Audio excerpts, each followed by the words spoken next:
I designed and built more than 10 tilting trikes and made it open source so that you don't have to design and build 10 times. Now this time I think I may have the final one. After building it and riding it, there's nothing that I think, I have to improve that. I'll show you how it's made and explain why things are the way they are so that the design is understood.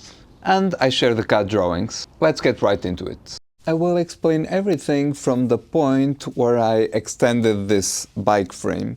If you like to see how I extended the frame, check out the first video on this playlist. So the first thing I work on is this component that is meant to fit the frame and where the wishbones attach to. So sort of the front suspension and steering starts here. And I made it with the tool that fits to the frame just because I made many versions of it, and this way I can just remove it and start a new one. If you notice, the upper plates are more to the rear than the lower plates. This is made to create caster angle. With this design we have 15 degrees of caster. I did quite a bit of study of caster and I ended up with 15 degrees, and yeah, just combined with the rest of the things it ends up with a really good riding stability. Alright, so I gave this some paint and I shaved, and now it's time to put the wishbones in. I paint them purple because I wanted them to be well visible in the video, but I don't like this color. Maybe I'll have to repaint it later. So let's put this in.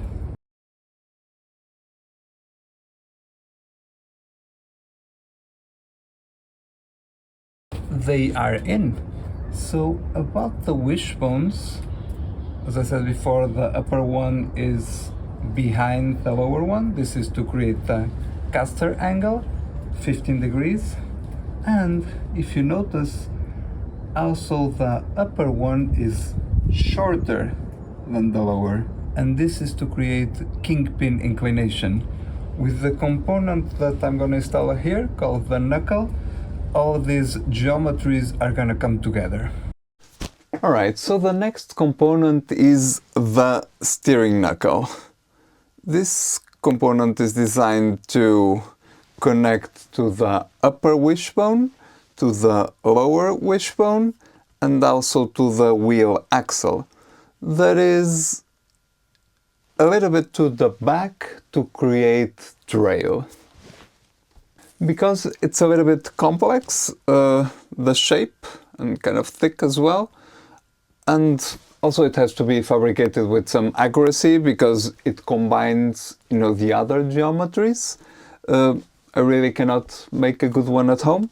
I did a 3D print one in plastic just to see if it works, but then I asked one of my manufacturing partners to fabricate it out of aluminium. Rapid Direct offers a bunch of manufacturing services, but I asked them to CNC machine the knuckle out of a block of aluminium. The quotation process is super simple. You submit the parts and any extra instructions you might have, and Rapid Direct offers an instant quote in seconds.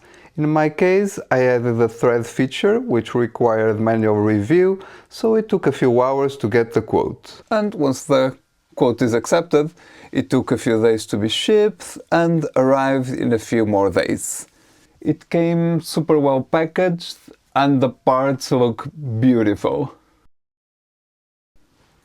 I mean, look at this. This is great. I suggest if you need parts manufactured, check out Rapid Direct, there's a link in the description.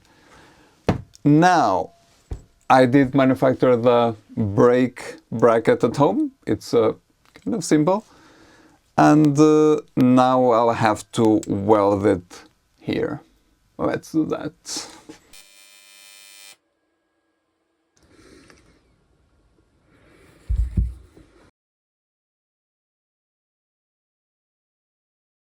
Okay, I've assembled the steering knuckle. The knuckle was designed to fit with the wishbones that have a caster of 15 degrees. Also, if you see this one is shorter than that one, to have a kingpin inclination of 12 degrees. And also the spot for the axle is a little bit pulled back to have a trail of 97 millimeters, which is what we saw that was best for being able to ride with no hands and just riding stability. Something new, I've installed the brake brackets, so well, that's cool. Next thing to do is the axle. The axle is designed to fit with the lefty hubs. That's what I've been using. The lefty is a Cannondale bicycle that has a fork just on one side, so I thought that would be good to use on a trike, and I like it very much. But the axle has some very specific things. Let's get into that now.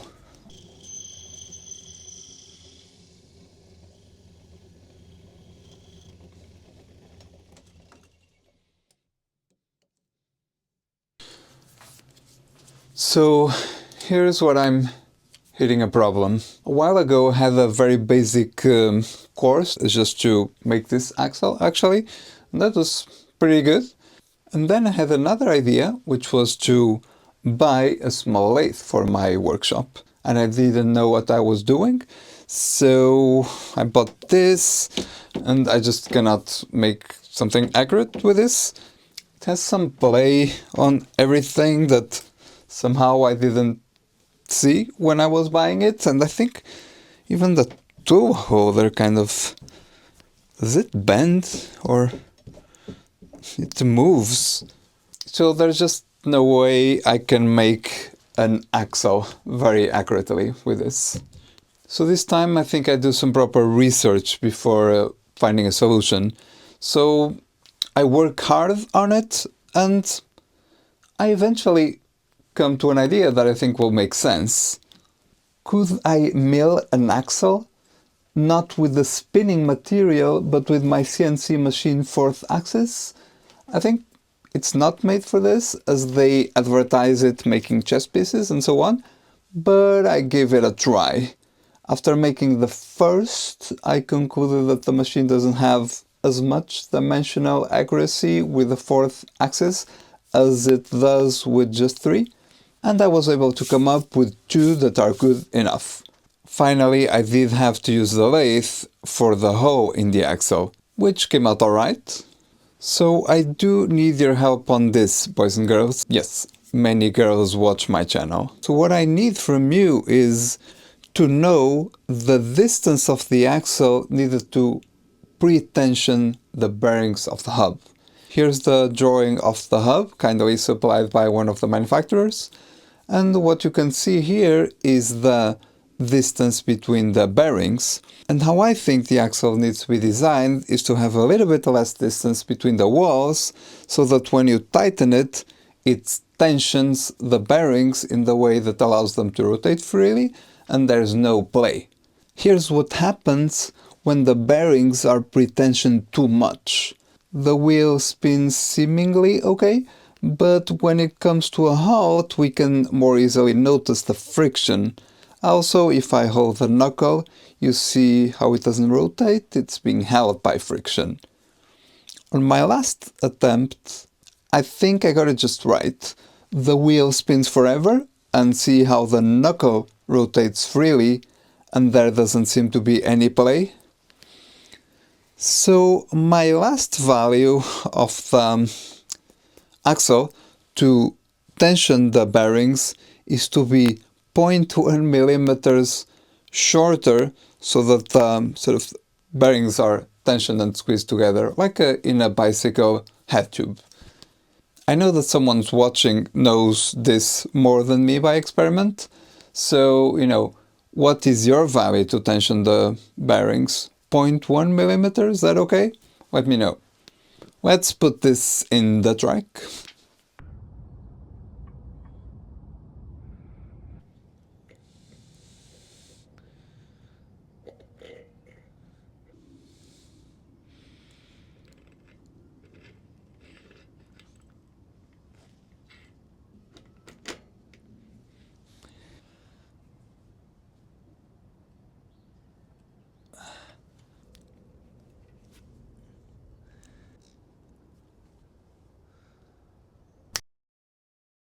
So the only things missing are the steering and the brake calipers. The brake calipers are specific for Trikes, which I'll explain why. For now, let's finish the steering. Alright, so I just finished installing this bar that is the steering extension. If you saw some of the earlier videos, you've noticed that I used cable steering before, and I was a big fan of it for a long time, but it became increasingly annoying. So I think the cables stretch, so kind of goes out of tune, gets some play, and then the steering doesn't work right. And I think there's some elasticity to it as well. Like when you steer, you feel some elasticity that with the bar, I mean, it's much more precise and will never need tuning. So I removed the cable steering, put a bar. I think I like it better.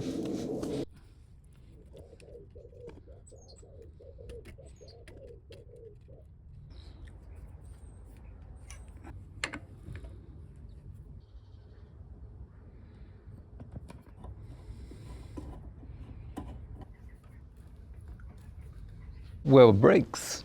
A trike needs brakes that are specific for trikes. I could use a bike brake for this wheel, but not for this one. I need a specific mirrored designed brakes to be used in the trike. Let me explain why. The brakes have to be designed in a way that when you fit them and when the bicycle brakes, the force of the disc is made in direction of the bracket. So the stopping force between the calipers and the bracket is made in the direction of the bracket.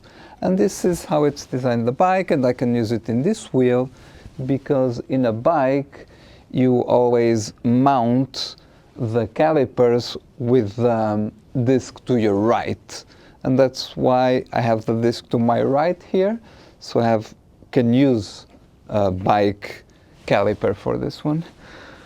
But for this one, actually, in one of my past design and videos, I made it wrong, and one of the viewers caught it and told me, and this is really important, so thanks for that comment. This very important one.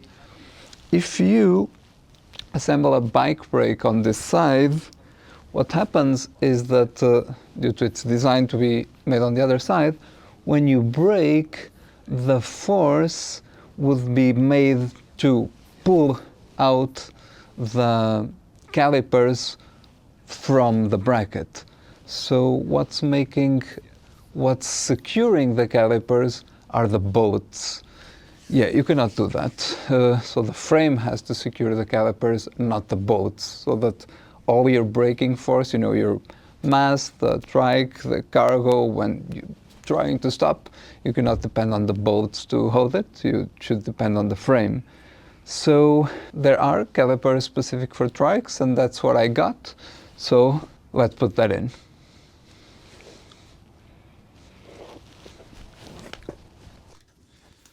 Plus some cable management, and the last piece.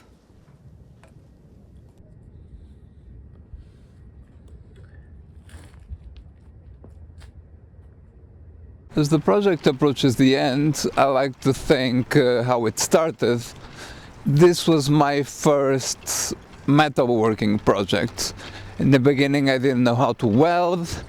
I took a beginner's course to weld my first frame, and then I got my own welding machine, and then I got yet another machine to weld aluminium, got a bunch of hand tools and so on.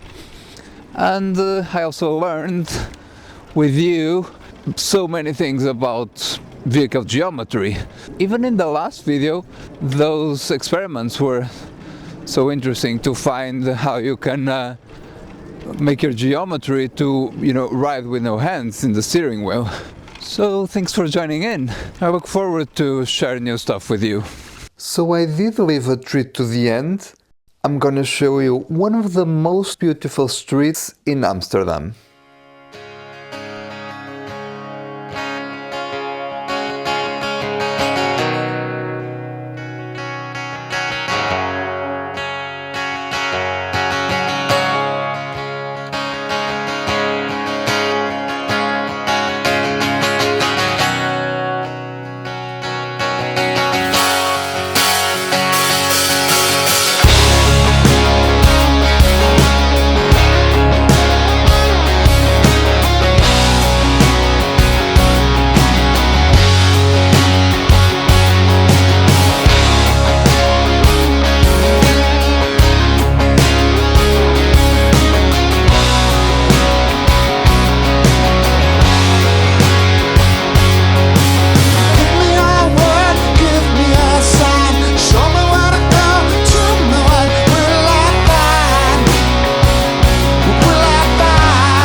So they say in baseball that was spring training.